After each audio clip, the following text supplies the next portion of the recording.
This is our second day at looking at the issue of what happens to the unbeliever when they pass away.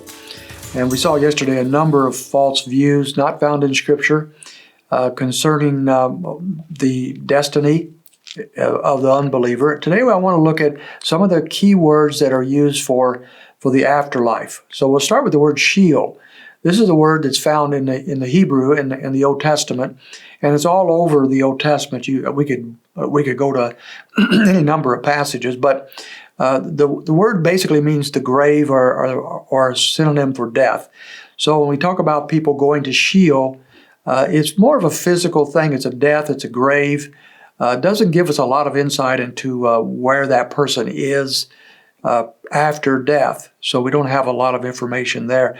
In the New Testament, we come to the word Hades, which is often translated, especially in the King James, as hell. But as we'll see, there's more than one word translated hell. There's three different words in the New Testament.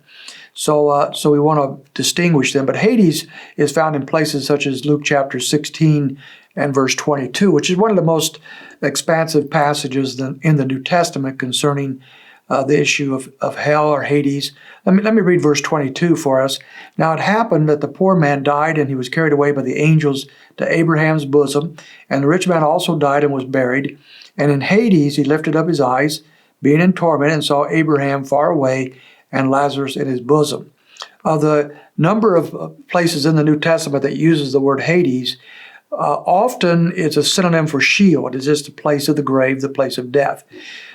We have at least 4 passages in the New Testament that would give us maybe a different dimension to Hades, where there is a spiritual dimension, and this passage here is probably one of the key passages for that. So we see that the poor man here, Lazarus, has gone to be in Abraham's bosom. We talked about that, I believe, last week.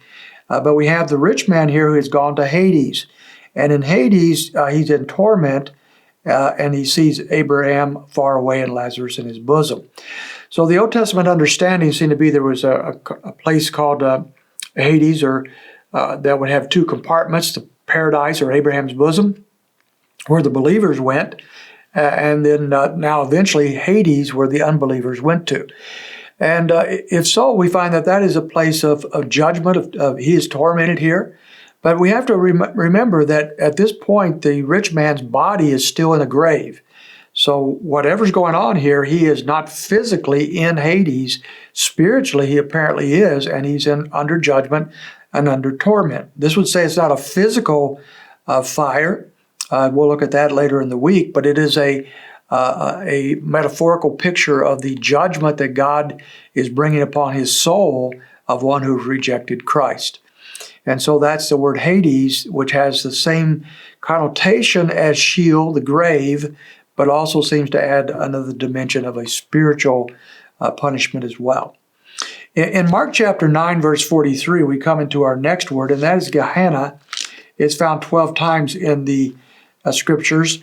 In 9:43 of Mark, it says, "If your hand causes you to stumble, cut it off. It is better for you to enter life crippled than having your 2 hands to go into hell," that's Gehenna, into the unquenchable fire.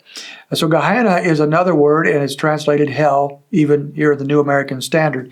It had a direct link to what was going on outside of Jerusalem at their garbage dump, where they were burning refuge and even criminal bodies and the bodies of the poor often in this eternal fire. This fire was going on all the time, burning up the refuge. And when Jesus speaks then of hell, there's a direct link to that understanding. The people in Israel knew that outside of Jerusalem, there was this place where things were continually being burned. And he uses that word to speak of an eternal fire, an eternal unquenchable fire, an everlasting fire that speaks of hell. And that's the word Gehenna, not the word Hades. There's one more word, and that is the word Tartarus, Tartus, found only in 2 Peter chapter 2, verse 4. And in that passage of Scripture, we find that the reference is here not to human beings, but to angels themselves. 2 Peter 2:4 says, "For God did not spare angels who sinned, but cast them into the pit and delivered them into the chains of darkness, being kept for judgment." This is the word here for Tartarus, they're the place of hell for angels. So it seems to be a punishment place, a place of punishment for not people but angels, and that would be separate from human beings. So we have these 4 different words that are sometimes translated as hell in Scripture, but we see the various differences between them.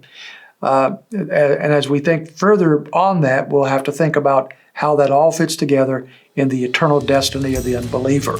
So we'll pick that up and go further next time. I hope you can join us at that time.